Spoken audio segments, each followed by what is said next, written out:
ওসমান হাদি নামের বন্ধুটার সাথে কোনোদিন মোলাকাত হয় নাই।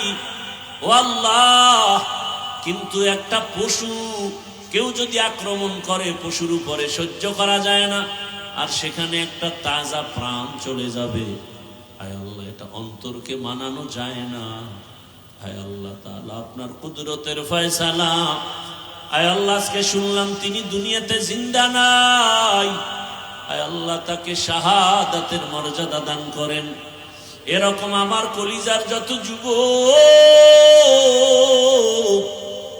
তাদের নিরাপত্তার জন্য আপনি কুদরতের দরজা খুলে দেন রে আল্লাহ।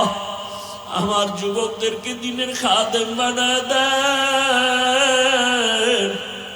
আয় আল্লাহ, প্রত্যেকটা যুবকের দেশের জন্য আপনি ঢাল বানায় দেন। আয় আল্লাহ, কত যুবকের কথা শুনলে কলিজাটা ঠান্ডা হয়ে যায়।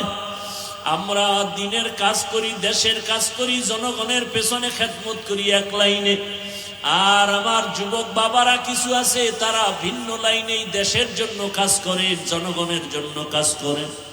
আয় আল্লাহ, দেশের দরদি, জনগণের দরদি, দ্বীনের দরদি যারা, কুদরতে তারা তাদের হেফাজত করেন।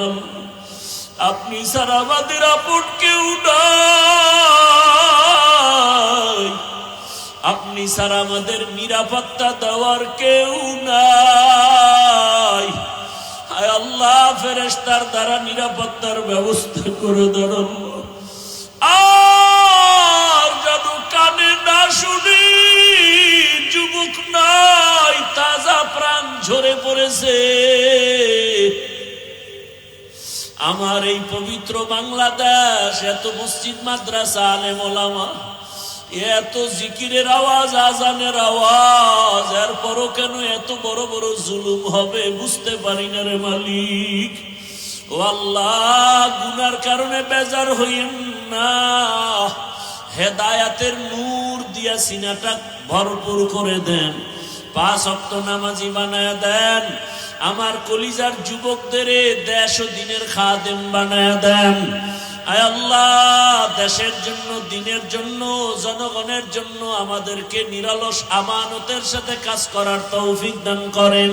রব্বির হামহুমা কামা রব্বায়ানি সগীরা। ও দয়ার মালিক, গুনার বোঝা নিয়ে আপনার দরওয়াজায় হাত তুলেছি। কত ওলামায়ে কেরাম, মুরব্বী, হাজী সাহেব, আমার কলিজার যুবক ছাত্র, পর্দার আড়ালের কত মা বোনেরা, আয় আল্লাহ, মেহেরবানি করে আমাদের তওবা কবুল করে নেন, জীবনের গুনাহ মাফ করে দেন।